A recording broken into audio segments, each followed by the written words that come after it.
tonight's much more important to the people of Brora having a chance to hear what's been said about this referendum by the yes side now, and a chance to question them if that's what you want to do.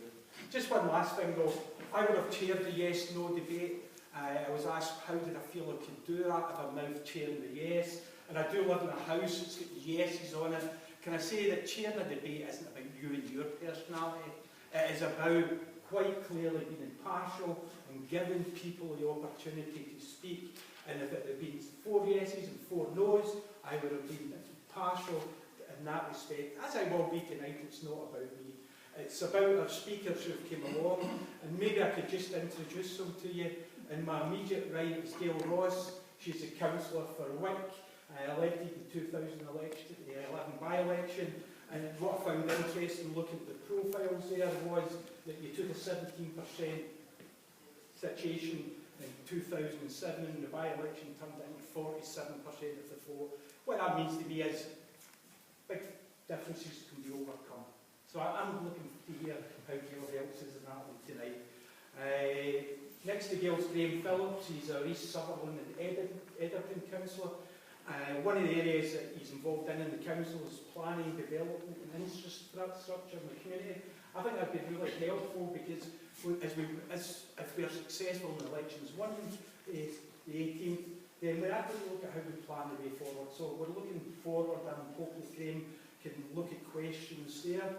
The third speaker is Brian Munro, who's Managing Director for Pat Munro Limited. He's part of Business for Scotland, and he works for one of the biggest contractor companies in the Highlands. It'd be interesting to hear the business case, because I think that would have been a bit of contention with the no speakers about where business stands and where the economy stands. So hopefully Brian can fill that in for us. And the last speaker, no means least, is Kirsty Curry from Women for Independence. And I think I'm pleased to be here tonight, Kirsty, because what we keep hearing is there's 2 age groups that are not going to vote yes, 2 groups that are not, it tends to be women or older people. It'll be interesting to hear the case for why women should vote yes. Now, that's enough about me. Could I invite Gail to come up and speak as our first speaker? Oh, sorry, so before you do it, could I just say the structure? Don't go too far. 5 minutes for the speakers. We're not sitting with a clock stopping at 5, but we want it kept tight. At 7:30, roughly, to the floor. At 8 o'clock, if there's anybody undecided who wants to speak or ask a question, doesn't have a chance to get in, I'm stopping and I'm going to listen to undecided. If there is anybody undecided in the hall tonight. Does that make sense to people? And we'll finish about 8:45, where we'll give the speakers a chance to come back and just sum up what they want to say. Okay, thanks very much. Sorry about that.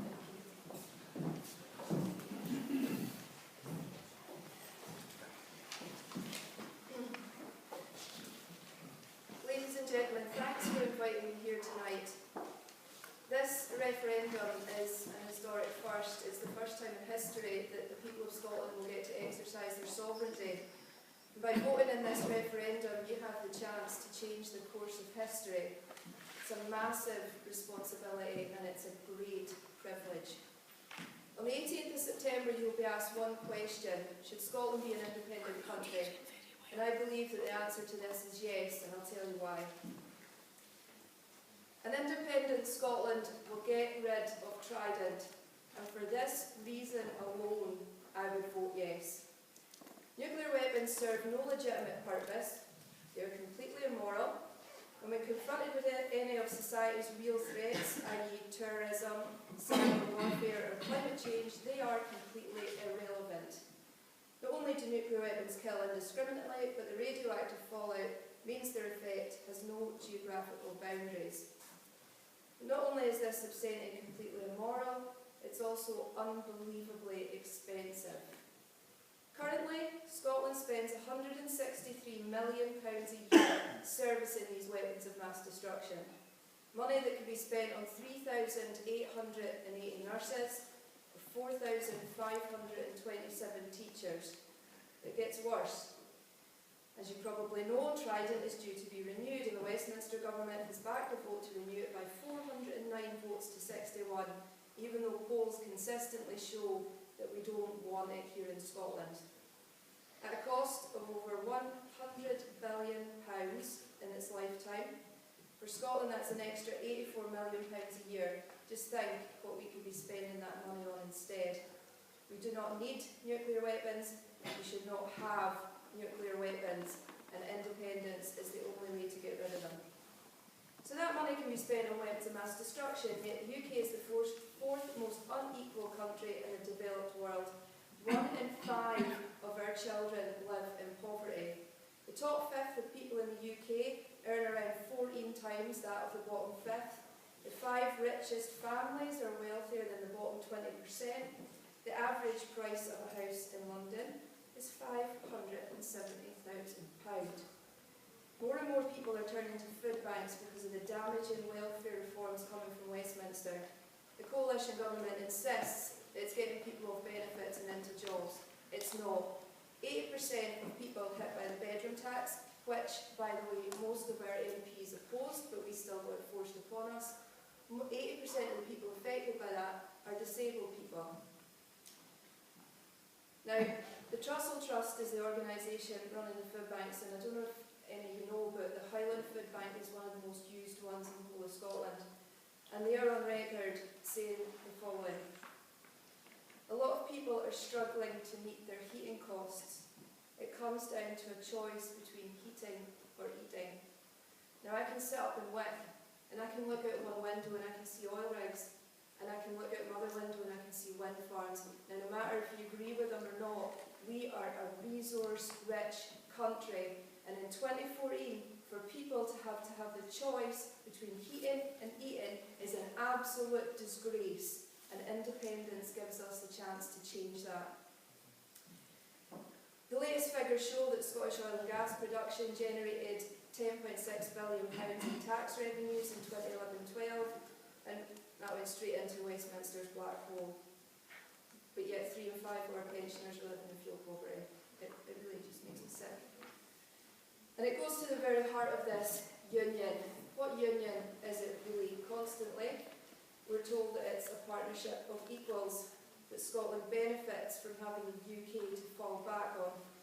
But when it comes down to it, when the talk turns to independence actually happening, everything suddenly belongs to Westminster. It's their pound, not ours. It's their army, not ours. It's their EU membership, not ours. After 300 years of what Westminster will call the greatest union ever in the history of the world, we can't take anything from it if we decide to leave. Essentially, we're better together with nothing. With the full power of independence, we can pursue a fairer economic policy for Scotland. We can abolish the hated bedroom tax, put a halt to the austerity agenda, introduce a living wage that will allow us to do things like abolish air passenger duty, which will in turn make our tourism a lot more profitable, and living in the Highlands, that is a huge industry for us up here. We will transform childcare, invest in small and medium-sized enterprises, encourage more business start-ups. When you reduce inequality, you reduce other social problems such as drug and alcohol abuse, obesity, teenage pregnancy, and infant mortality. You have lower rates of offending, greater social mobility, and increased life expectancy. Somebody actually said it really well in the debate last Monday. If we are better together, well, why aren't we better together now? Why has it taken this to force the Westminster government to promise us more powers? Powers that, by the way, they can't tell us what they're actually going to be. A yes vote will get rid of the unelected House of Lords. A yes vote means we won't be forced into illegal wars. A yes vote means getting the government that we actually vote for to have a voice on the world stage, to have a written constitution, to make sure we are governed by the people who care most about Scotland, people that live here, not out-of-touch millionaires in London.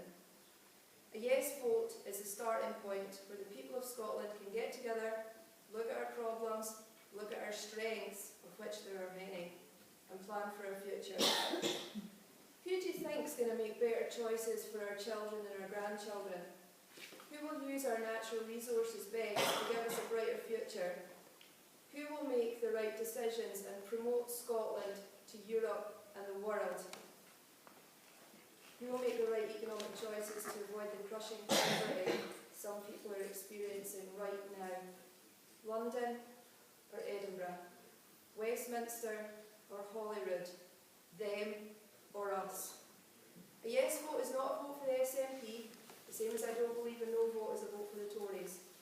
I'm voting yes so that we don't need to bow and scrape from the scraps from Westminster's table anymore. Let's take our rightful place at the table of nations, of independent countries. Our future will be so much better, and our people deserve so much better. Thank you.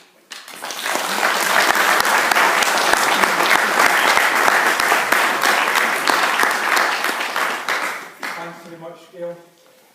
We've got our second speaker, it's Phillips, who's also a councillor in Highland Council.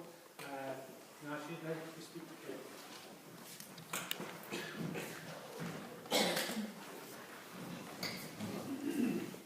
Well, thank you all for coming tonight. It is appreciated. There was a moment when we thought nobody would. I appreciate the courage, so thank you. I thought I might describe my journey to YES since I was born in London. I've worked for over 40 years in the finance sector, mostly in the City of London, but done management consultancy in the government sector. And I've consulted with the likes of PricewaterhouseCoopers, Ernst & Young, and so on. And working in London, I was completely accustomed to having Scotland described with contempt, either by civil servants or by senior bankers and so on. And I used to take the hump quietly about this because my great-grandfather built the fourth railway bridge. And then he went south and he built Tower Bridge, and I thought we had more to show than they did. But anyway, I just got on with these folk and didn't think too much about it. I came to live and work in Scotland in 1998, and it was like a breath of fresh air. Over time, two things have pushed me to independence, and one's emotional and the other's sensible. I'll give you the emotional one first. In 1998, I went back to my old council ward in Kent, and I met some of my former constituents, and I hadn't realised when I was representing them that they were all senior MOD officials. On one side, and they said, well, you know, had a grand council for years, what on earth are you doing? I said, I'm living in Scotland. They said, what on earth for? So, a long description of the joys of Scotland ensued, and then they said, but these independence joys. Nice. Finish up saying it's and then they said, you'd need an army. I said, we've got one. Started listing regiments. And they said, oh yes, Scottish soldiers are all very well, but they can't function without English officers. My wife says that's the only time she's genuinely seen me winding up the thumb somebody. But they told me in that conversation then that they'd all got together and thought about what might happen after Holyrood got going, and this is 1998. They told me then that Kinloss would close, that Lucas would close, and they also told me where Trident was going to go, by the way. I've been thinking about it for that long.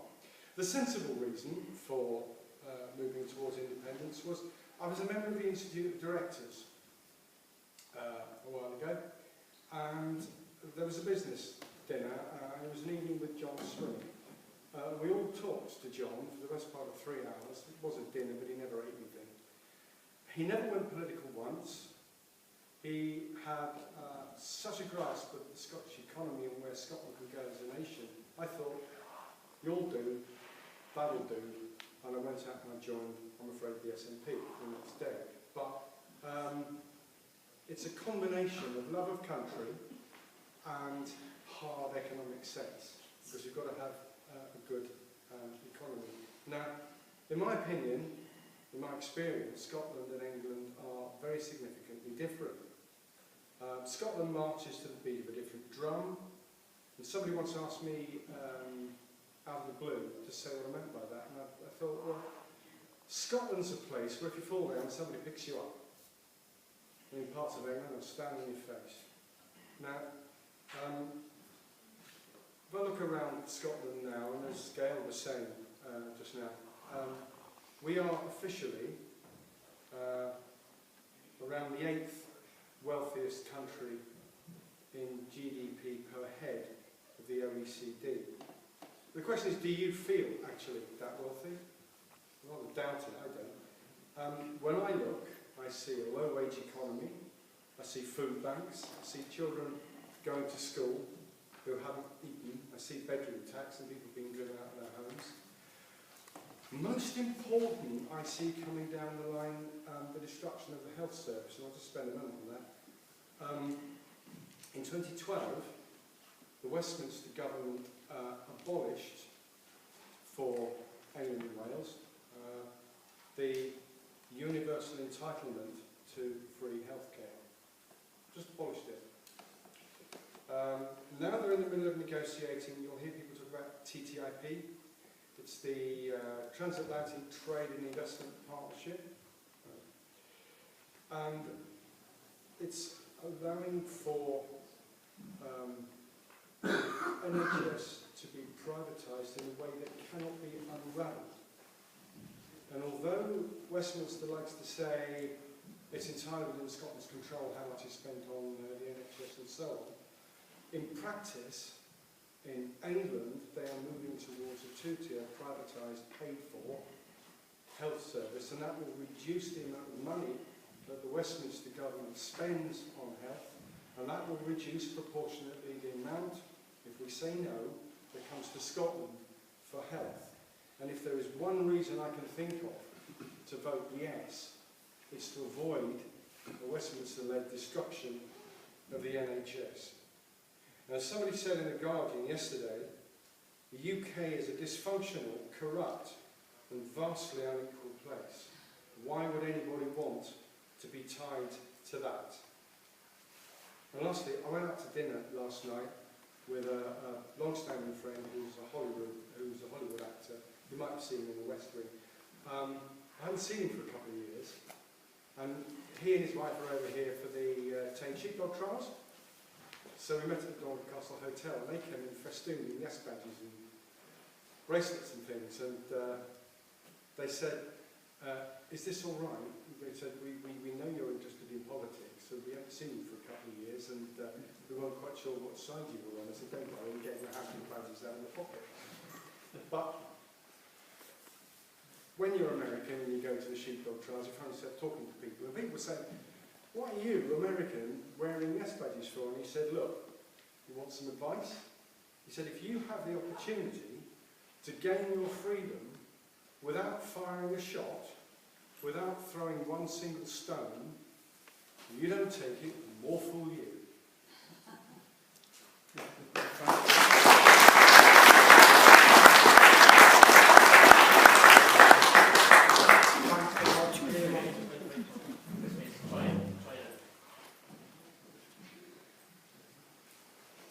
I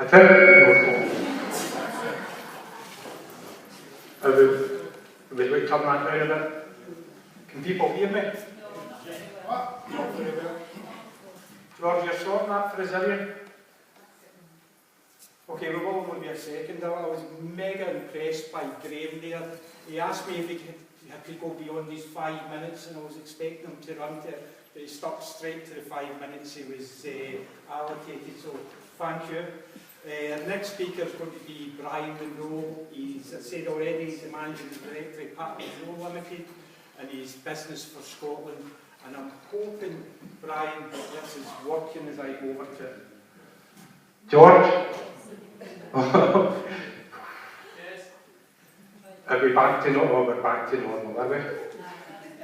We can live with this level of volume, can we? Yeah. Thank you.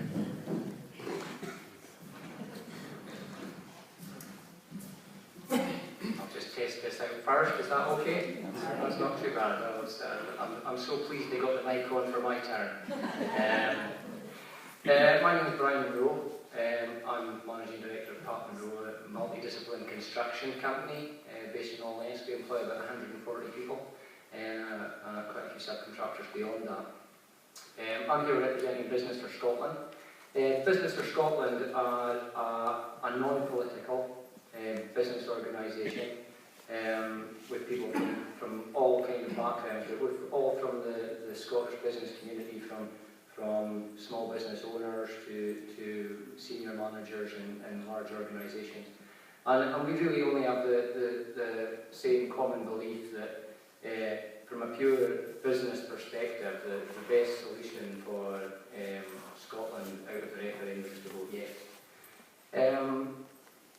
My own background is that I have no political allegiance at all. I've never been a nationalist. Equally, I've never really bought into the idea that Scotland is a subsidised nation. I've always thought that we contributed more than our own to the UK economy. So against that background, some people find it surprising that I was originally, when the referendum came along, I was originally a no. And the reasoning for that was really, over my 20 plus years in business, and apologies to any that are present, I'd kind of bred a healthy scepticism for the ability of politicians to run anything well, to be honest. And I just thought, if we go through this separation, are we just going to be moving a fairly poor decision-making setup from London to Edinburgh, in which case, what's the point? And my opinion really began to change on this as a result of my engagement with the current Scottish devolved government, the current Scottish ministers. I mean, as a business from the Highlands, we're pretty much in the backwater of UK politics, to be honest, and the chances of seeing an MP unless somebody stopped in Allness High Street to get a scone on the way up to Thurso was pretty remote. And we were very much, never felt like we were really on the radar. All of a sudden, when the Scottish ministers got in, we started getting these invitations directed to us to come along to meetings, quite intimate meetings, to discuss policy proposals that they had, to discuss how policies were working for us, was it actually making a difference on the ground. Basically, what they were trying to do is find out, with this money that they were spending, with this policies they were doing, was it making us flourish, and were we going to be able to employ more people, which is what their whole target was. It was increase the GDP and increase the employment rates. I found that a bit of a revelation, to be honest. The thought that somebody was actually paying any attention to us at all and was kind of motivated on a Scottish scene really began to open my eyes to what I probably saw, first time I saw the opportunity of independence. We'd obviously, in our discussions, we'd come across regularly the hurdle of reserved matters, because having expenditure control in some areas invariably doesn't allow you to do half of the things that affect business in those areas. You really have to have control of pretty much all of the levers in order to shape things the way you want. So that was kind of a joint frustration, but I began to think, what if we have this motivated Scottish government who go to work at 8 o'clock in the morning and work all day from 8 till 5, and they do nothing else but think about what is the best policies for Scotland, what will suit Scotland, what will maximise our resources, as opposed to the UK government. I think the UK government actually has quite a difficult job. They're sitting there looking over the whole of the UK, and they have to make a policy which they hope fits the majority of the UK. And it's arguable whether they do or not, but quite a lot of the time they definitely don't suit Scotland, because we're the peripheral. And we're different, we've got different geography, we've got different resources, we've got a completely different need and a completely different resource up here. And I thought, okay, if we could get this motivated government in place, make better decisions, it would almost be the analogy of a speedboat versus the oil tanker. It's about cutting out these layers of bureaucracy. It's about the likes of me as a business person being able to pick up the phone to Derek Mackay, the Minister for Building and Planning, and say, you know what, Derek, this policy just isn't working. You need to start doing something about this. And I've actually been able to have that conversation with Derek on a couple of occasions. And you won't get everything your own way, but you try and do the same thing to the London establishment, impossible. Absolutely impossible. You will never get to speak to anybody. You could maybe get to speak to your local MP. They will never get to speak to anybody unless they happen to be in the same lunch club. But once I saw this opportunity, this hope for a better management system, and to me this was kind of giving me a hope for the alternative to austerity which is coming. You know, we know that, we all know that, we've heard about it, and you know, we've built this horrific economic legacy for future generations, and you know, whilst I don't feel I actually contributed greatly to it, I do feel the burden of responsibility to try and at least give them the best chance to manage their way through it. And the way that I thought this would work is that if we could get this speedboat and this oil tanker analogy, the small company versus the big company, it's the flexibility, the close to the ground decision making that means that you're making better decisions quicker. Now, any business in the world will tell you that makes a far, far more profitable, better production business than the big conglomerate who are going through these levels of bureaucracy to make a decision on a one-size-fits-all basis. But it wasn't enough for me just to have this hope. I had to go and look into the figures, you know, and that's where I came across Business for Scotland, because I'm sure as we all have, it's not easy to get figures. There are lots of figures, but they can be quite mind-numbing, and some of them get quoted very biasedly in isolation, and it's very difficult to get an even-handed picture, and I thought Business for Scotland did that well for me on a kind of balance sheet basis. And I think, you know, the one overarching figure which everybody really probably accepts now, it's not a disputed figure amongst any, if there was no's here tonight, they would accept that this is the case, is that Scotland has been, since records were available, a net contributor to the UK. There is no doubt about that. Nobody's argued about that. If they stood up and said that, nobody would say you're wrong, because we have. So that immediately puts you in quite a strong situation from when you actually go independent, because from day one, your economic balance, your budget balance will be better on day one, because you're no longer making a bigger contribution to the greater good. Yes, there'll be costs of separation, we've got to accept that, because that's the starting up costs. But there will be immediate savings. We won't have Westminster, we won't have to contribute to the House of Lords, we won't have to contribute to what they call projects of national interest, like the high-speed 2 rail link, like the London Peripheral Railway, which are of questionable benefit to Scotland. So for me, the economic case and the business case is overwhelming. If I thought honestly that a no was the best answer for my business and my children and for the future of Scotland, I would be standing here telling you why I think it should be no. But there is absolutely no doubt in my mind that the economic case is with a yes.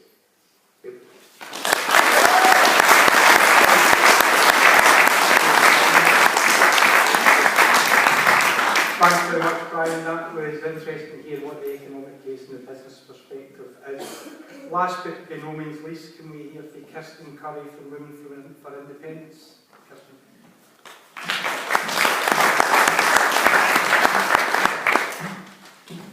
Good afternoon, folks, and thank you very much for the invitation to come to Brora.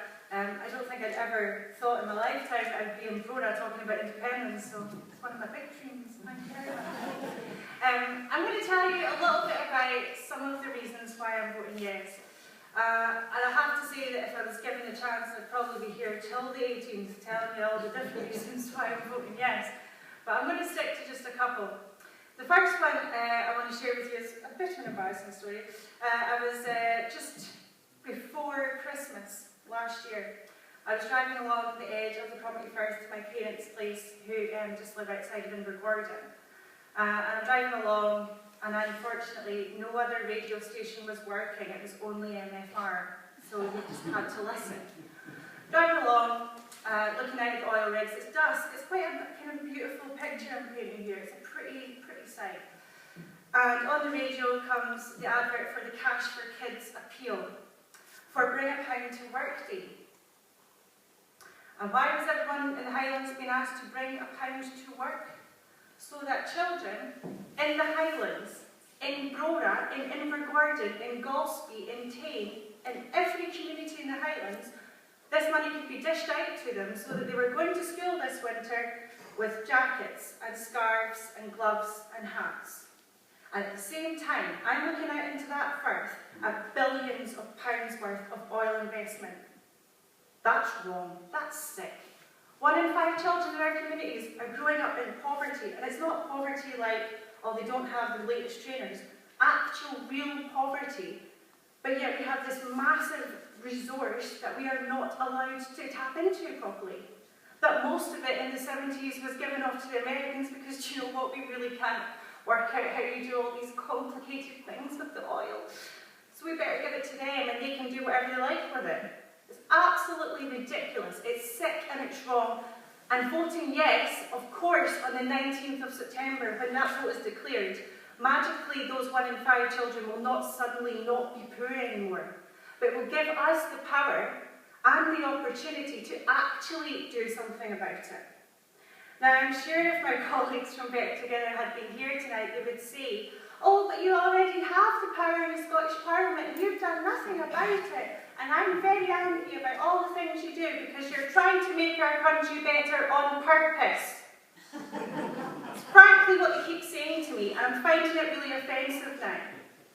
Yes, we have a lot of powers in the Scottish Parliament, and we are trying very, very hard to use them to actually help those 1 in 5 children who are living in poverty, or to help people who have been horrendously affected by the bedroom tax.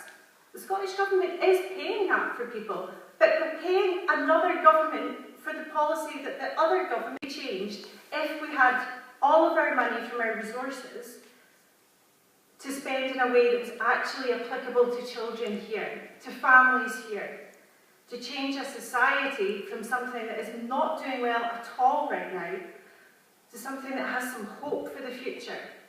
And that's one of the ways that any athlete who was LGBT could go and they'd be welcomed. And they had loads of parties going on and stuff, and for some reason they got me to go with them to the opening of Commonwealth Games, which was great, and I really enjoyed it. And all my friends from the LGBT community laughed as I cried most of the way through it, because it was quite an emotional event for me. At one point, we had a great rendition, and I don't doubt the singing was awesome, of God Save the Queen. Because she was there. Well, it was like a dummy lady that was there, but she was going to be there on the night. So fair enough, sing her song. They missed out the 3rd verse though. So I start shouting, they've missed out the 3rd verse, what? And all of my LGBT friends round about me were just like, what are you on about? That's typical of these nationalists shouting about the 3rd verse. The 3rd verse is important because it's talking about crushing the rebellious Scots. We are not rebellious Scots. We just want our country to be better. And that's why we're voting for independence. So I then started getting a little bit anxious and worried that we wouldn't be singing our own national anthem, which I'm not that fond of anyway, it's a bit of a dirge, at the Commonwealth Games opening. Until the moment happened, and the most beautiful woman I think I've ever seen in my life got on that stage, and she sang a song that, if you listen to it and you listen to the words, I defy anyone to not feel kind of a bit choked up by it. And it was Freedom Come All Ye. And actually, when we get independence, I'd love that to be our national anthem. Because we're all in this together. It does not matter where you came from, it's where we're going. We have done a lot of hideous things as part of the Union. The fact that we had a Commonwealth in the first place, to me, is actually quite a horrible thing. We colonised countries and told them, we know how to make your country better, listen to us because we're terribly intelligent and you're the natives and you'll have to listen to us. That's not right. I want to see a forward-thinking Scotland, one that treats its friends and neighbours with respect and dignity, one where we can use our armed forces to go into situations and help people, not send in drones and drone poor families that haven't a clue what's going on. Stop the world because Scotland really does want to get on. And the last point I want to make, and this is definitely the last point, it's a sentence. Just in a minute. The last point I want to make is people keep running around going, uncertainty, the sky might fall, what if they won't let us use English, I can't even speak Gaelic, all that kind of stuff, right? And frankly, most of it is utter nonsense. The best way to predict your own future is to create it, and voting yes on the 18th will definitely create something.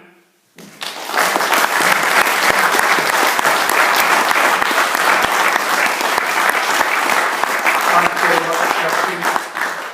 sure you'll agree, 4 very different approaches and reasons to vote yes. Very interesting to hear. But what I'm now looking for is to widen out to the audience. One of the reasons I thought I could have been impartial if there's a yes-no is I don't know the audience. Has been a newcomer to Brora, so I'm not caught with people who might have been no or yes for the last 20 years. So on that respect, I'm looking for George Gunn. Is he hiding or is he back in the room? George? George is going to come back down with the mic and we'll take questions from the floor. Questions or observations, there's nothing wrong with having an observation if that's what you feel is a point you want to make. Only a couple of things in relation to that though. Can you keep them short? Can you keep your questions short and we'll get more in? And secondly, can we show respect for others? Can we not personalise it, in other words? You're entitled to ask who you want. The way I would take this is the panel can decide who's going to answer, though I might direct one or two there I think they're more specific. Does that make sense to people? Yeah? Okay, so George, we're looking for questions. Does anybody have any questions in relation to what we've heard? Can you turn your mic off, please? Yeah. Hi, thanks. There has been a lot about the poverty side of things which hasn't had enough attention to. My observation initially is that a lot of people won't realise that there was a tackling poverty and a child poverty within the Scottish Government. That was disbanded in 2012. Okay, so there's no tackling poverty team. So what exactly, because all your speakers were very, very good, but there was no specifics as to how you're going, whoever it is that's going to be in power after the next election in Scotland, if there's independence, how poverty is going to be tackled, how you're going to get the 1 in 5 out of poverty, and why the Scottish Government do not think at the moment poverty is worth a policy team in place. I'll take a bit of that. First of all, not one of us is a member of the Scottish Government or the civil service, so we really can't comment on why the Scottish Government thought that, or if indeed that is the case, or whatever has happened in that relation to your question. None of us are qualified to speak on that, I'm afraid, so I'm really sorry about that. One of the points you made was, how are people after the referendum, if we got independence, how are they going to tackle child poverty? I know from the SNP's white paper, they have laid out quite clearly a lot of the strategies that they would like to use. Right, okay, well, if you don't want to listen to what I'm saying, that's absolutely fine. I'd like specifics from you then. I didn't write the white paper. I'll maybe step in. I mean, I think there's quite a lot of confusion, I think, between what is the outcome that we're voting on within the referendum. It's one of these things that kind of frustrates me from the economic point of view, to be honest. It's one of these things there's a big difference between deciding who is going to make the policies and deciding what those policies are going to be.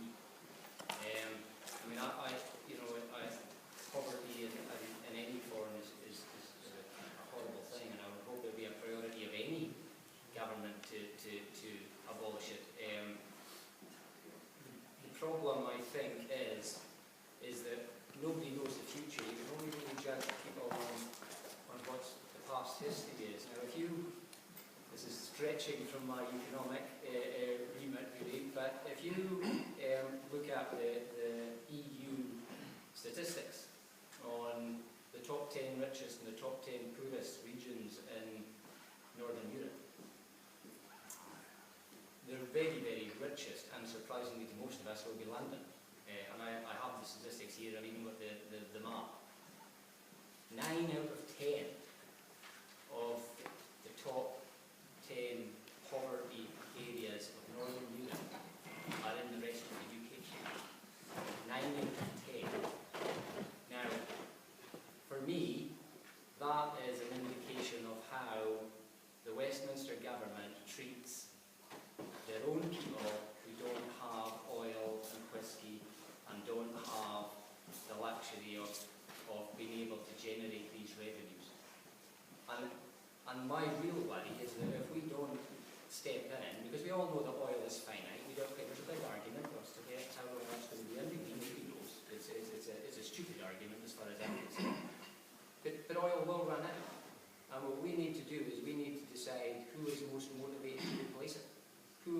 is going to be the people who are going to try and replace it and not put us into that situation.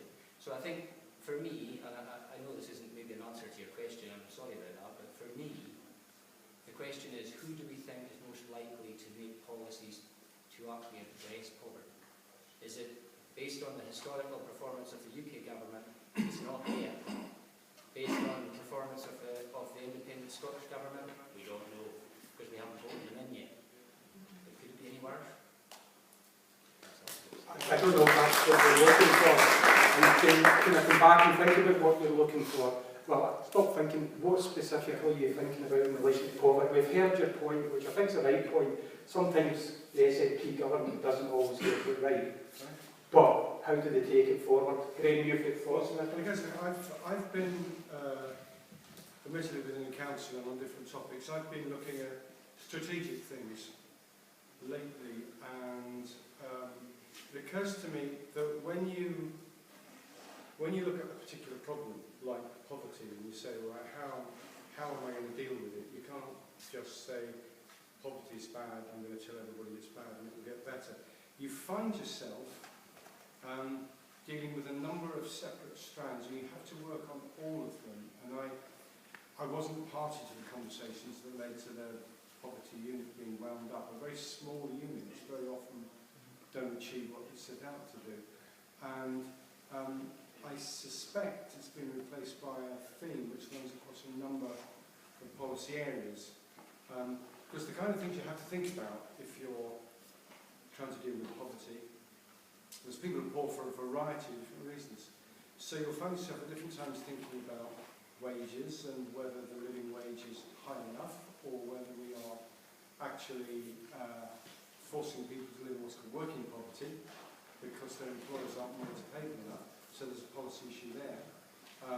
We're looking at housing issues, either the availability of housing or the quality of it, and what that does to your life, or whether you can get to live in the areas where the work is.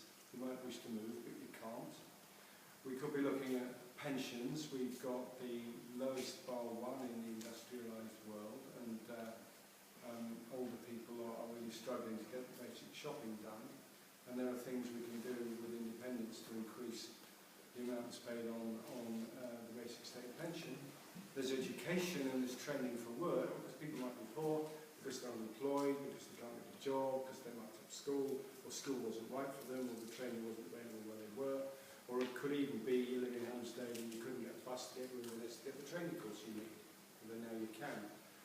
It could be that you suffer from chronic illness and you're not supported by the NHS in the right place, or the benefit policy is actually forcing you out of that when you are actually fit to work. So there's a variety of things, and they all affect poverty, and as long as that poverty theme is in all of the relevant policy areas that the Scottish Government has, I'll be content with that. I think the result is in the outcome you get when you've implemented your policies, but that may explain the answer. What would you see then as the difference between the Scottish Government and the present UK Government in terms of tackling poverty? Because I think that's really where you're trying to come from. I think the main difference that we're talking about is that the Westminster Government is going down an agenda of austerity and welfare reform. And those two sort of policy areas in themselves have created the situation that we're in. Now, I don't know if the lady's looking for a specific, this is what the Scottish Government or the Labour Party or the SNP or the Conservatives are going to do about child poverty should they get independence on the 18th of September. But that's more of a policy issue as opposed to what we're saying as a reason to vote yes, is a way of changing A, how we organise our welfare system, and B, how we organise our taxation system, so that the money is not going from a very small amount of, well, the money isn't going from the poor to the rich anymore, because that's what we're finding now. We've got a very, very small group of extremely rich, particularly men, who live in the southeast of England, and all the rest of us just have to kind of beg at the table for scraps. That's what would happen post-independence.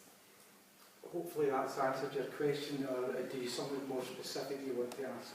I just think obviously I'm a no voter.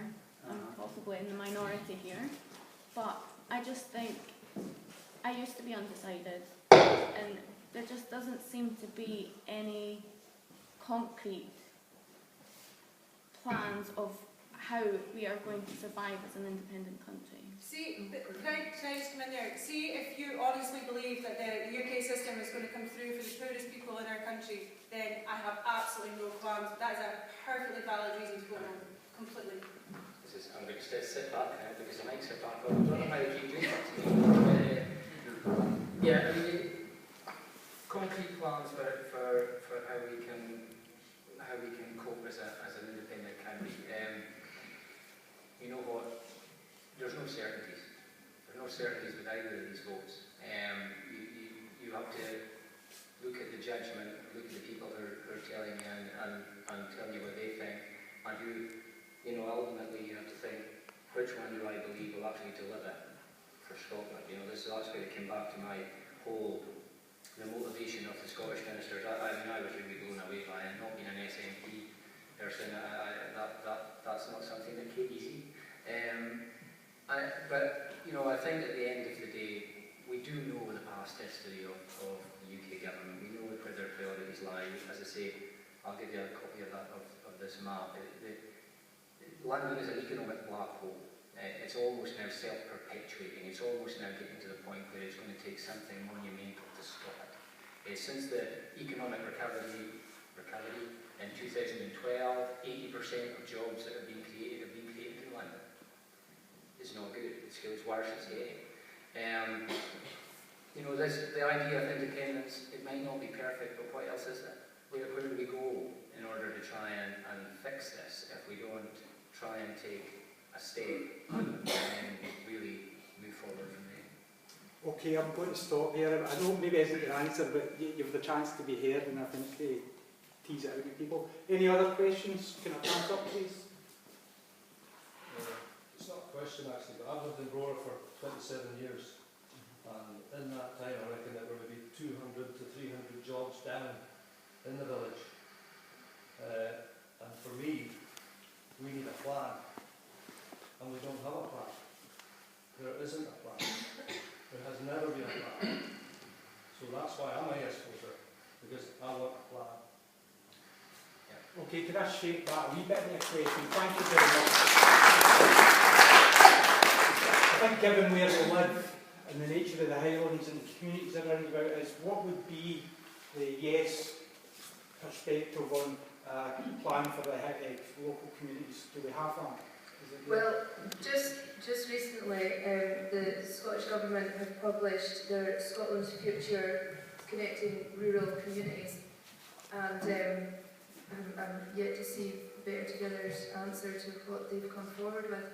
But like I mentioned before, air passenger duty, I think it's essential that we abolish that, because I've heard quite a lot of arguments over the last few months, and Westminster have been asked by the Scottish Government, they've been lobbied by the Scottish Government for years to abolish air passenger duty, and airlines are coming out now and saying we're having to cut routes from Scotland to other places because it's just not worth our while, because air passenger duty is so high.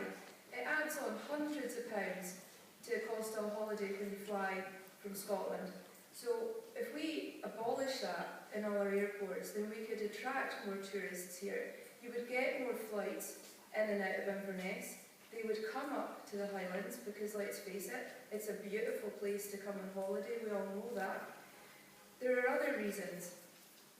The Scottish Government have also pressed for a fuel duty regulator, which we don't have. It's only certain places up around the coast that actually had to fight for it from Westminster, and even then it was only to do with your postcode. So it was kind of a bit of an anomaly actually that they chose Helmsdale, even though Helmsdale didn't have a functioning petrol station. So it really just shows you how in touch they are with what's happening up here in the Highlands. Digital connectivity as well. The Scottish Government is putting millions of pounds into our broadband system. Again, essential. Coming from Wick Harbour is about to have a huge boom from our offshore renewables in Beatrice and Murray.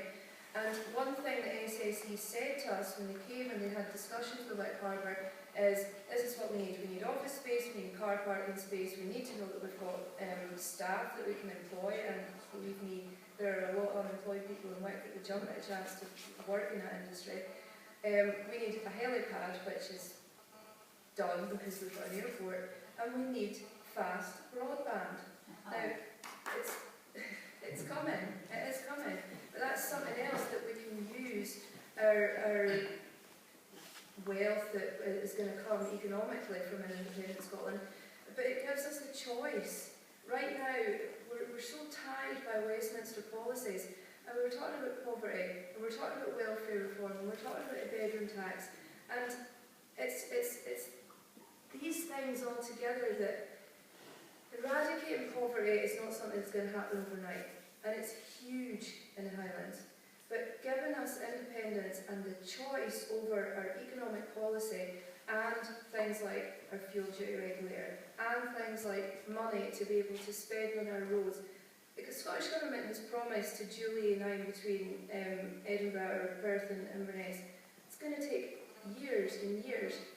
But what about us? We want to see our bit of a road as well. I drive up and down it the whole time. We need money to spend on our road system.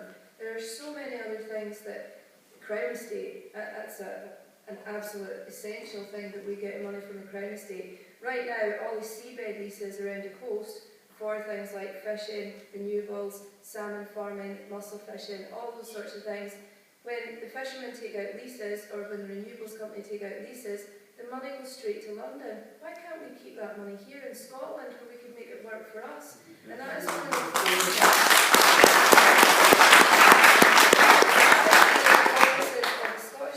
if we write something like that into a constitution, which we don't have right now, we can enshrine things like that in law. So no matter who gets in 2016 or 2021 or in subsequent elections, these things cannot be changed. So I think that, you know, it's essential for Scotland, but I think it's even more important for the Highlands, and there is so much that we can do.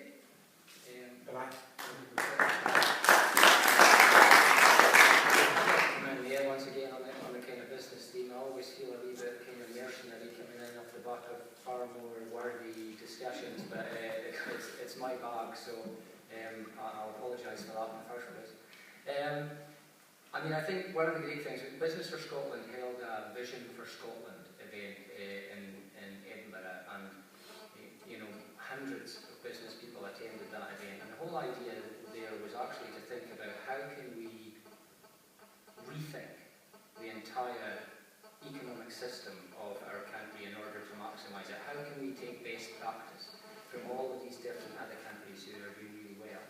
You know, in terms of governance, you know, the one that stands out head and shoulders above everybody, and would be the one that you know, I would be hoping this would be a step towards, is a far more regionally based governance system. In Germany, and my German's not good, so I'll apologise for this again, but they've got these they've got these regions called Mittelstaats, and basically what happens is it's kind of like our regions, but they're set into very, very, very, very competent management systems, and most of the spend that goes on in that region goes through that Mittelstaat.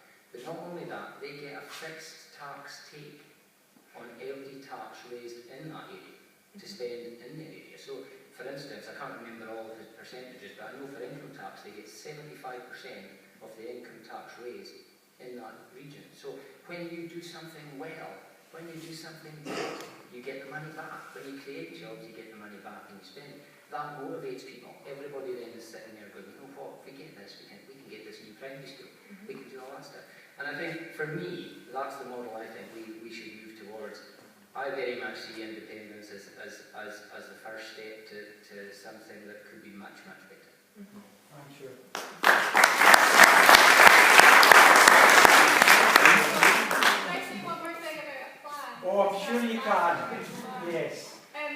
One thing that's definitely in the plan, and I hope it would be taken up by other people who are kind of contributing what their ideas would be post-independence, is a regulation of the parcel delivery network.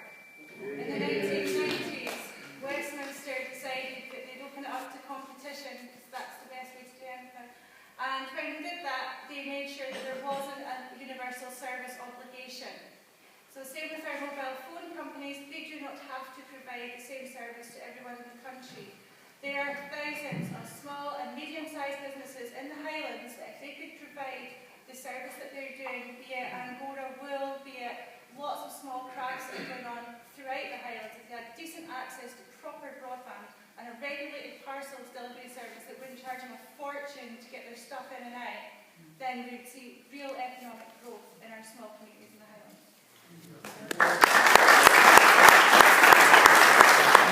Questions? That can't be it already. The room's booked to 9 o'clock, so come on, out with the questions, please. Here. John Murray, local business person. Really just following on from Sandy, I mean, I and a few other guys, we went to start a business group. Sadly, it didn't really get off the ground, but in that process we invited, and I'm a yes by the way, I've converted across to yes, but in that process we invited Fergus who declined twice. Alex Salmon didn't have a decency to reply in time. I feel that we've forgotten land in East Sutherland. There's lots of good things that goes on in Caithness, lots of good things on in Easter Ross. Lovely place to live in East Sutherland, no jobs. We need to change that, and by being part of a smaller company, I would like to think we've got a bigger voice in that, but we need an assurance from you guys that we're heard in the right place, because currently, by the Scottish Government, we're not being heard. Amy, John. Might help if people knew that they're doing something right now. Do most people know about the Nordic Council? No? Okay. It's a group representing the Nordic nations. It runs from Greenland through Iceland into Scandinavia, some islands in the Baltic Sea. And they have an economic cooperation organisation. And they share ideas among other things. And one of the things they did was sort of a study of nations that were coming out of the Iron Curtain and moving into the EU as accession states.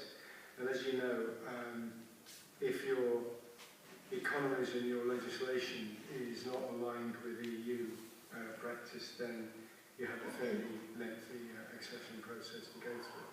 Unlike Scotland, which is already aligned. The EU put a considerable amount of investment into these poorly performing economies coming out of the Soviet era, so that when they did accede to the EU, there will be a stampede of people coming into Europe looking for work. They wanted to create it back in those countries. So while we're doing that, they took a look at what happened in the remote peripheral areas and what investments worked and what didn't. And they came up with a basic list of things you need to do to make a rural economy stronger. And it's about connectivity, it's about roads, it's about broadband, it's about delivery charges, and a whole host of other things. But you need all of them, not just you can't afford to miss out one or two. So the interesting thing for me was that the study was led by UHI. And I've been working for the last 2 years to get our own economic development people to pay attention to this. Because I thought, if we get in the people who did this study and the Council's own economic development folk and lock them in a room for a while and start to compare and contrast what was done elsewhere with what we have here, we come up with a pretty hard framework of things that we could do to make our part of the world perform better and make it easier to start businesses. Because one of the things that the study did observe is when these things were done in the former Soviet countries, you got the usual rush from a peasant economy into the cities to do manufacturing. But you also got a very strong counter-migration, people moving out into the rural areas to start businesses which not only flourished, but because they spent the money locally, they provided employment for other people locally, and they can demonstrate that it worked. And those lessons have been applied in Scandinavia subsequently, and there's no reason why we couldn't learn from them and adopt them as best practices. So, People may remember that we had a Sutherland summit a few years ago, and it didn't really amount to very much. It wasn't very well run. It came up with an enormous wish list, but only 8, 9 of the items on the wish list were ever allocated to people to carry out, and nobody was scrutinised on what they then did. It all just fizzled out. But we're working with Council and Highlands and Islands Enterprise to do another summit, but this time properly researched and focused on economic development, coupled with housing and social development, to see what's needed to create a more vibrant economy. Now, all we can do is till the field. Other businesses will have to start themselves. But there is work in the pipeline now. We're going to be doing the summit next year. And a lot of prep work's going on that now. So, John, if you are willing to play a part in that, there'll be a part there for you. Definitely, yeah. Gail? Yeah, I'd just like to say that when we do get independence and we are writing our constitution, and I'm going to put it out there, I know that I'm involved in council at the moment, but I'd like to see a return to a lot more local democracy. I think that Highland Council is too big. Yeah. I don't like having to travel up and down to Inverness every week. But it's not just selfish. I mean, I'm a voice for Wick. There's 3 voices for Wick. You've got Graham and his colleagues for your part of the world, you know, and we're fighting for a pot of money between 80 councillors and regions. I mean, realistically, Inverness is a city. It should have Inverness City Council, in my opinion. But I think that certainly a return to more local democracy, county councils, district councils even, where local people have a say over what's happening in their local place, and I think that we'd get on a lot better.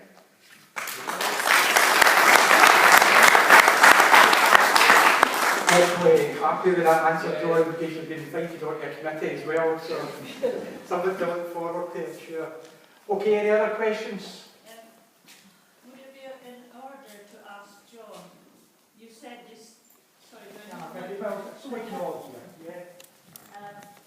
you said that you were going to set up a business and you had never...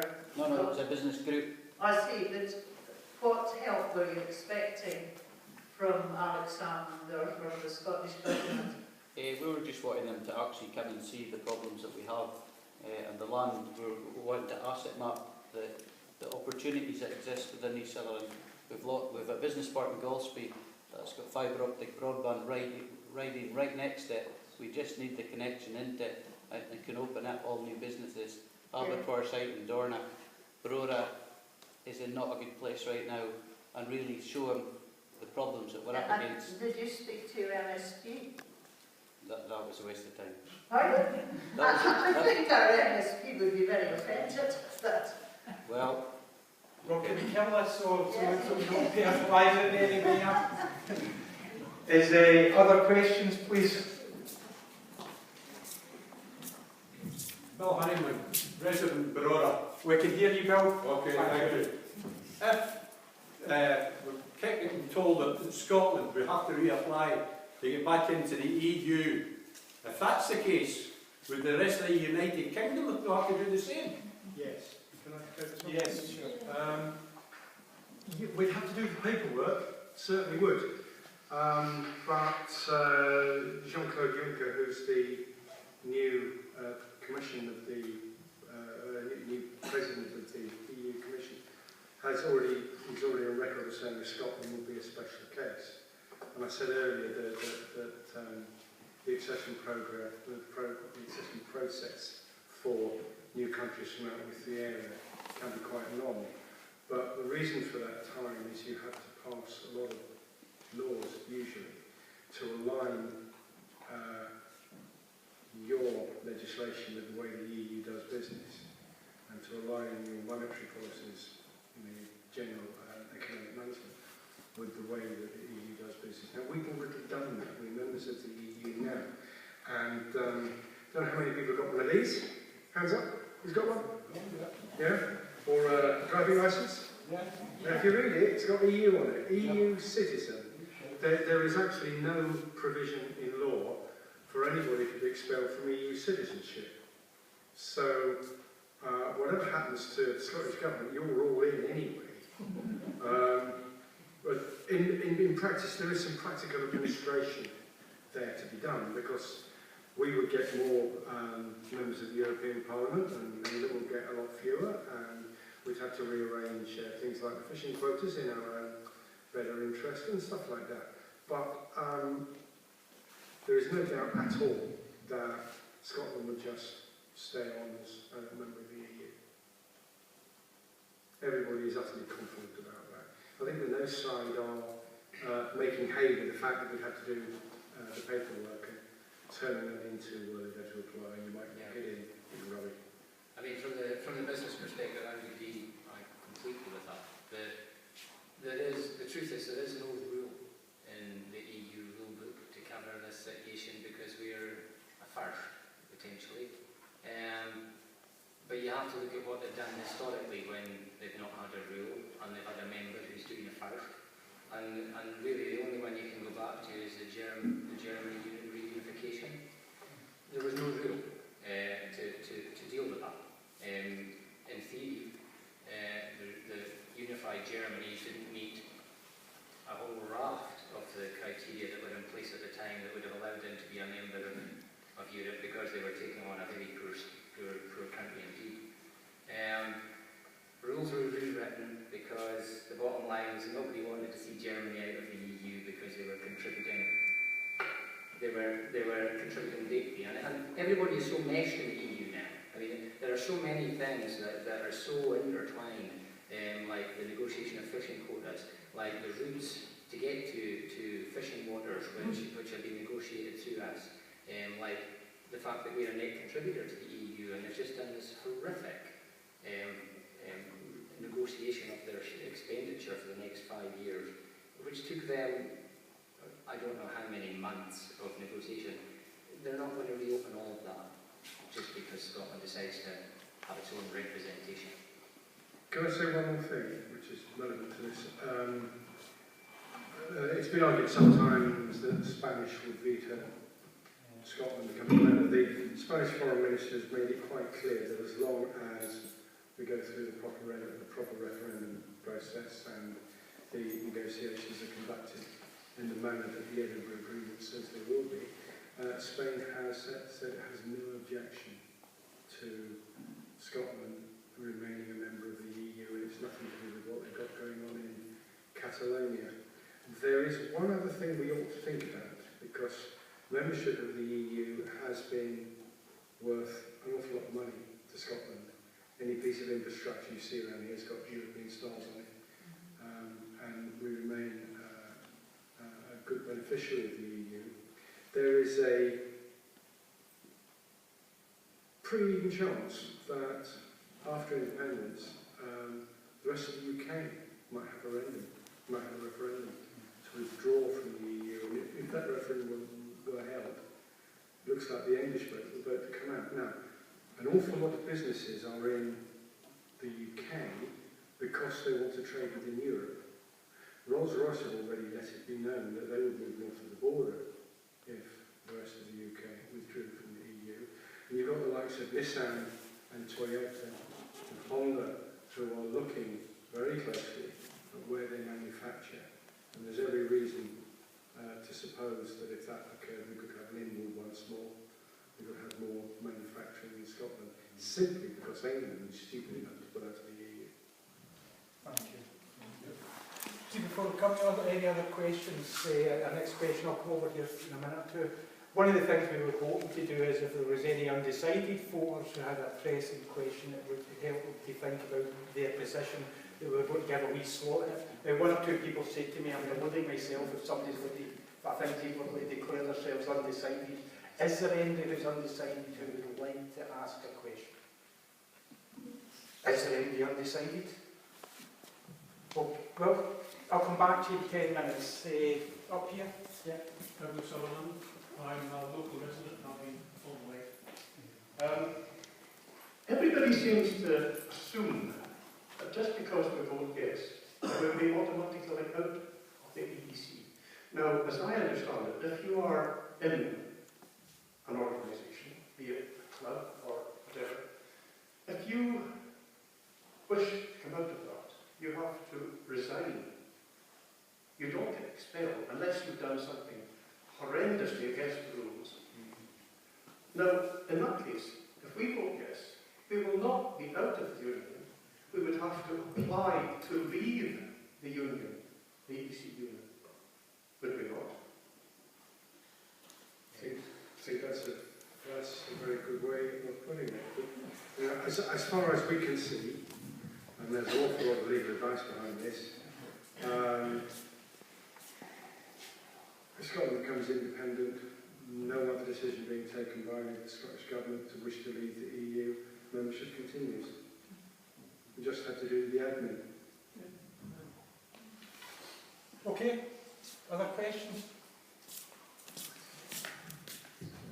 Hi, I've got a question about nationality. I currently possess dual nationality, UK and another. Under independence, would I still be able to keep my other nationality? Yes. Kirsten, do you want to explain? You just said yes. Yeah, it's covered in the white paper very clearly. Okay. Yeah. So I don't know if you're looking for more of an answer, but No, yes, yeah, it's yeah, okay. Anything else? Yeah. I see I was trying to avoid me now. Can you have some time to make contact with me? Yeah. Stop.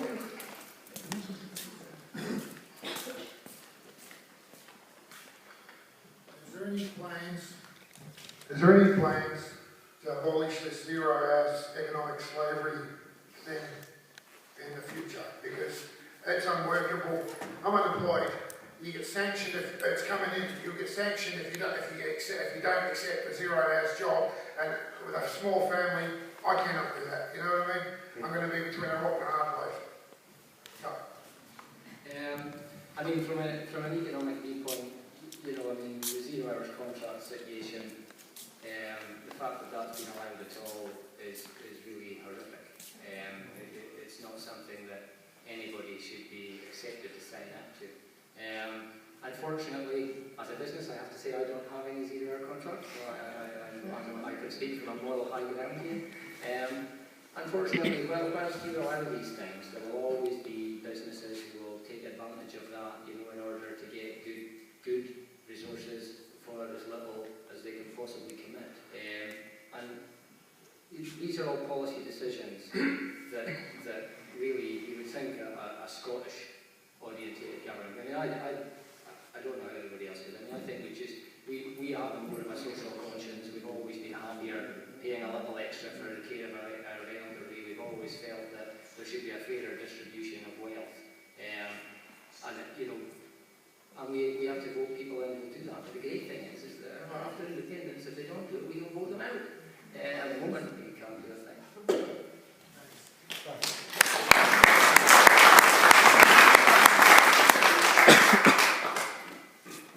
Just to add to what Brian was saying there, the Scottish Government would also have the chance in an independent Scotland to set the national minimum wage, which we don't have the chance to set at the moment, and make it a minimum wage that's actually a living wage. And we all know in the Highlands, I know myself, when I was working for minimum wage, when I worked for minimum wage, I had 5 jobs, and I still only had enough money for a bottle of gin at the end of the week. A minimum wage in the Highlands means nothing. A living wage is what we need, and that is something that the Scottish Government is committed to raising the minimum wage to a living wage, which is great, in my opinion. If I could just add one more thing. Well, the problem the gentleman raised with 0 hours contracts is made far worse by the benefit policy, where you're forced to take a job which is impractical, which has 0 hours. And certainly with independence, we could sweep away the wicked benefit system. We still need to have some controls on the benefits, but it's something that independence gives us the chance to sweep away.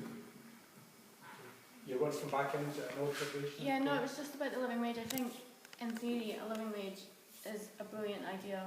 Sorry, back to you. Sorry, I thought you were quite loud as well. Sorry.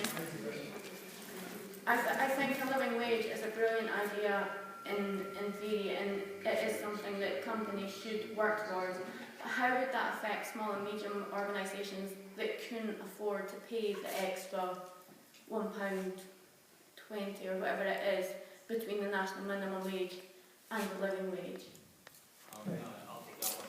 I mean, you've actually hit on one of the very reasons that this whole devolved system doesn't work. The problem is that it doesn't matter how good an idea you have for making the thing more even, if you can't implement it. Now, the easy way to go for a living wage is to merely sit there and say, right, you know what, we're going to ask people to pay everybody a living wage, and we're going to give small to medium businesses tax breaks that will compensate the small businesses so that they can cope with that. You know, and we will have to increase taxes on the ones who can pay for it, because that's what will have to happen. That's if we haven't managed to improve our economy. I mean, the problem we have as a business, as Scotland Limited, is nobody's talking about improving our performance. Nobody's talking about improving our revenues from the UK. They're just talking about cats. Austerity has been proven across the world not to work. The reason it doesn't work is that if you keep cutting costs, you ultimately start reducing your revenues. So what do you have to do? You have to cut more costs. You end up going this downward spiral and not addressing the debt, because you never get on top of it. What we've got to do is we've got to address this like any business. Yes, we have to make efficiencies. Yes, there will be cuts. There's no point in anybody saying everything's going to be rosy, because it isn't. We've got this horrific legacy coming in, and we will have to take our share of the debt, just like we will get the currency union. But there are ways of addressing that. We can try and optimise our revenue. We can try and improve our performance. We don't have to just sit and decide to cut costs.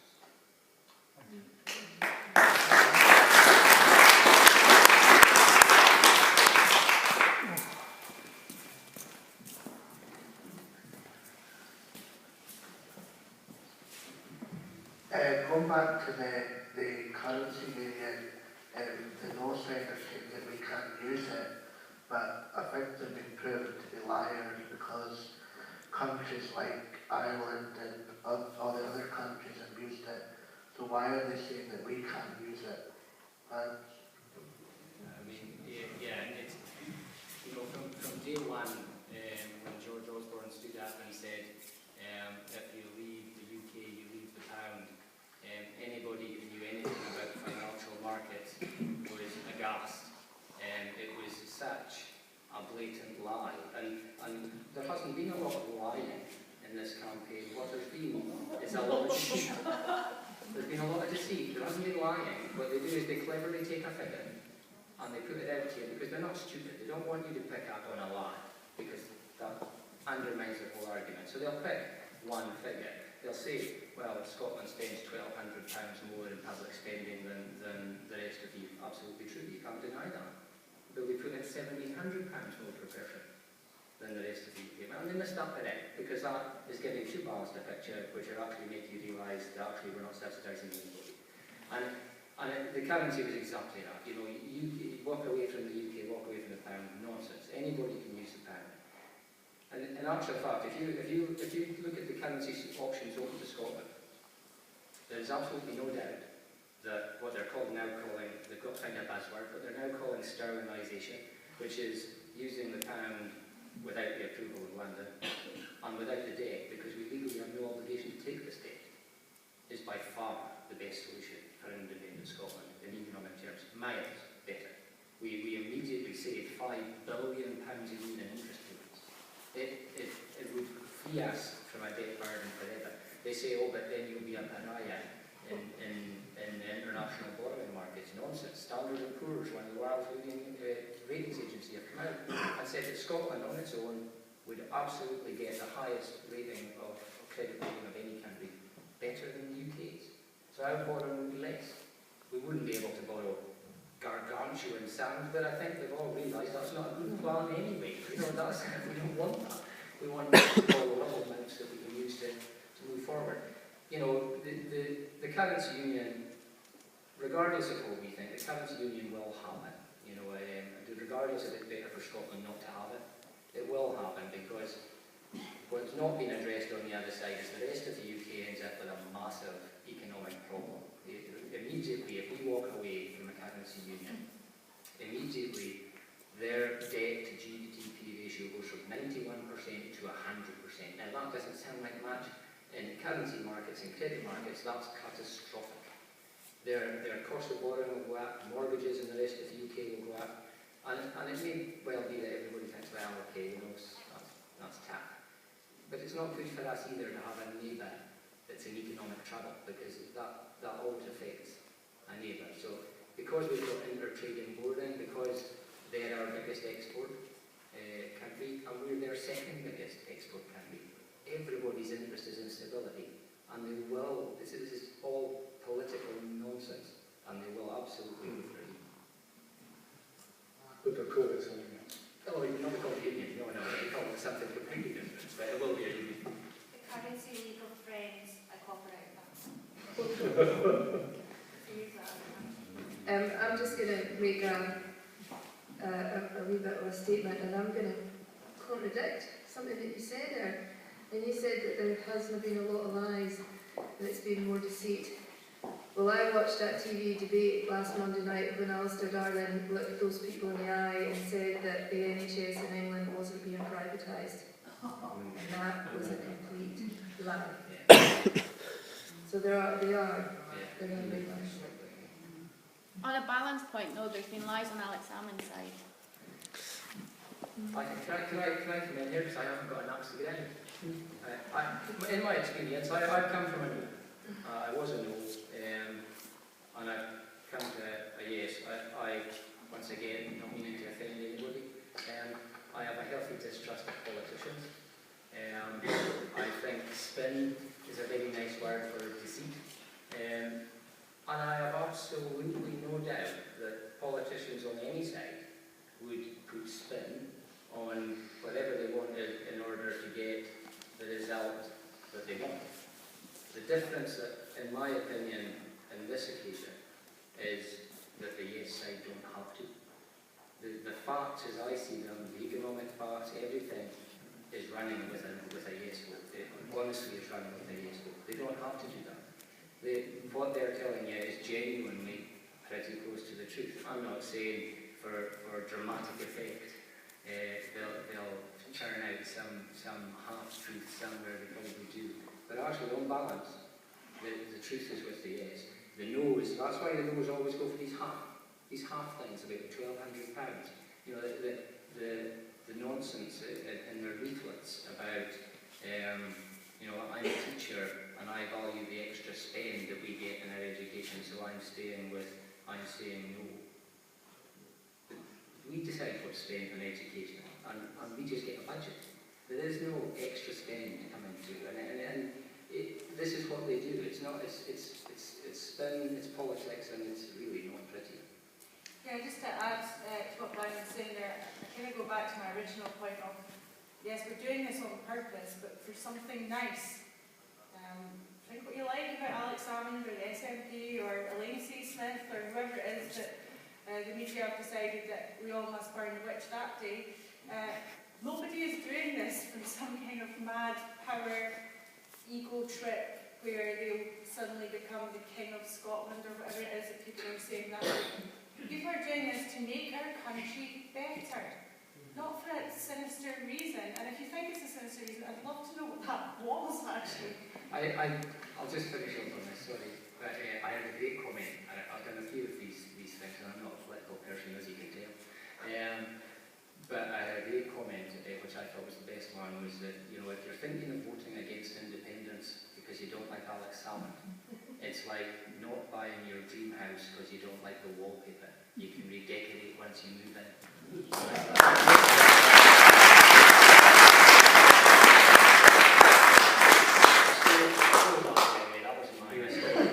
Oh, I have to say I was impressed by that. I'm not sure how much Alex Salmond would be like compared to wallpaper.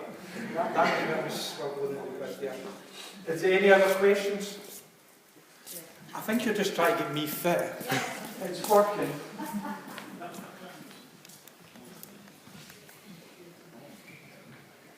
I would like to know what panel members think of the media, the newspapers, including our local press, and the BBC say if we had a Scottish broadcasting thing. But I'm also talking about the local press. Do you think we've had fair representation? No. I see news selection everywhere. I see what might on the face of it appear to be balanced articles, beginning with a new poll blow for the Yes campaign and then the correction coming in at the end in the very last sentence. I have pretty much stopped reading the print media because it was a waste of time. I think there needs to be a reckoning with the BBC in Scotland once we have independence. Not out of any sense of revenge of people publishing things that we don't agree with, but something which is supposed to be an impartial state broadcaster has been so partisan that something has to be changed about it.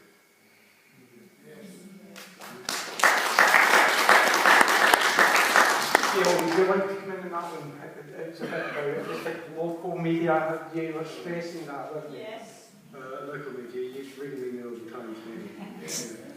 Well, there's not a lot of news in it, let's face it, but the front page is very partisan as well, in exactly the same way. Well, I would like to say myself, they publish, the Northern Times publishes my reminiscences, very happy to do that, but anything I've written regarding the referendum or stalls that have been held, photographs, anything like that, anything about the Yes campaign at all, I have no replies and certainly nothing published, and letters I've written have been totally ignored, and I don't think it's doing anything for their sales. I think they're losing readers because of their policy. I've been councillors taking turns every 6 weeks to write a local piece. My column for the one that's coming up this week, I advise you all to rush out and buy it. There have been a very campaigning couple of weeks where Diddy Mackay was complaining all over the front page that a document about the Western Isles and Orkney and Shetland didn't mention Sutherland, which I thought was a bit strange. But the following week, when the Cabinet came to Wick, they made quite clear, they wanted to announce it in Wick, that a similar policy approach, and this was about the Crown Estate revenues, would apply to Caithness and Sutherland as well. The Northern Times had headlines screaming SNP U-turn. Now, the next week, I wrote my column and I did a factual correction to what the paper had published the previous weekend, the column got spiked. Okay, we're telling me observations here now, aren't we, about what's happening, rather necessarily questions about independence, and we were going through the other related types. Yeah. Just on the back of Will's question about the BBC, I have a good friend of mine who's cameraman editor for Sky News and a no-voter, and is constantly whinging about people who are whinging about the BBC and broadcast bias. And I actually have to say sometimes, I think he's got a point. I think people on both sides of the argument can be quite sensitive sometimes. And maybe reach too much into something, and I'm probably guilty of it myself, but I don't phone call Kate to tell him. But what his point was, and I kind of made it quite clear to him, was, well, do you watch the BBC? And his answer was, no, I work for Sky. Sky News, why would I watch the BBC? But my point about the whole thing is, we're forgetting that there's journalists at the core of the BBC who are desperate to do some really great work and some really good stories, and they're really talented, exceptionally talented journalists who are not getting a chance in our broadcast media and in our print media to actually write what they want. And you'll see today a couple of kind of big hitters in the P&J and one in the Sun came out and actually told people what their views were. And they've been stifled for the last 2 years to toe the newspaper line as opposed to being able to express their own beliefs. I think the more that we're going to see that over the 2 weeks, the better. The next 2 weeks is going to be even better. And people will be able to come to the fore and talk about the reasons why they're voting yes or no and how they see it impacting their lives. But there are real journalists at the heart of this, and I think some people sometimes forget that. Yes, the BBC is a big monster, but there's people doing some really good work there.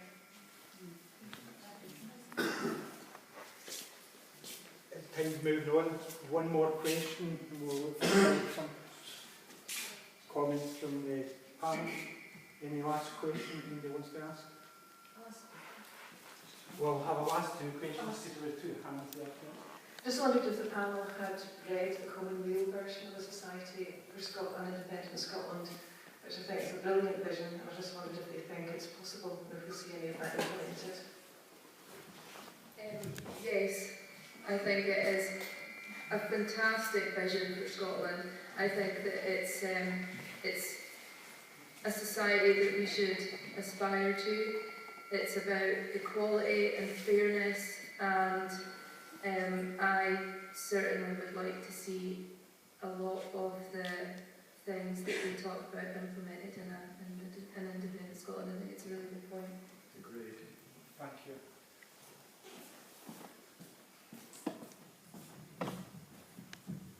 Going back to the pound, when we get the pound, will it be worth the same as the other pound? Because even nowadays, if you go down to England with the Scottish pound, you know, you have places will not accept it or give you less change in what you're due. Yeah, I mean, the Scottish pound in some ways is a bit of a misnomer. I mean, basically the Scottish pound is produced under a licence from the Bank of England. Every pound that's produced is a pound sterling, and it has the value of a pound sterling. You'll see if you go to the exchange markets, you can't see a Scottish pound quoted the next day, you know. So it's like a Hong Kong, you know, where they seem to be getting a little bit more steady title. Yeah, so absolutely, it doesn't matter whether we're in the union, whether currency union, whether we say no, whether the pound is going to be a pound and we'll be able to use it.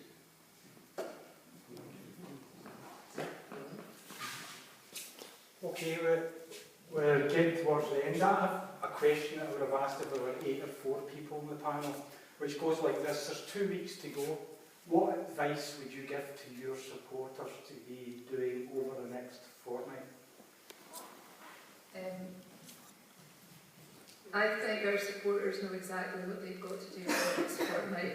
I have complete faith in all our yes voters that have family or colleagues or friends. They're all talking about it in their workplace. It's talked over a dinner table or a breakfast table if you're eating your cereal. There's conversations going on in all walks of life. We have canvassers out on the doorstep. We have meetings still going on. Social media is very, very important in this campaign. I think it's really lifted the debate. People are engaging in a way that, I've not been involved in politics all my life, but I've never seen anything like this before. And no matter what I vote, obviously I hope it's yes. I actually think it will be yes. I'm pretty confident that we're going to do it now. But whether it's yes or whether it's no, one thing's for sure, people have woken up in a way that I never imagined possible. There's people talking about us that I have never ever seen engaged in this sort of thing. So it can only be a good thing, but specifically I think that we all know exactly what we've got to do.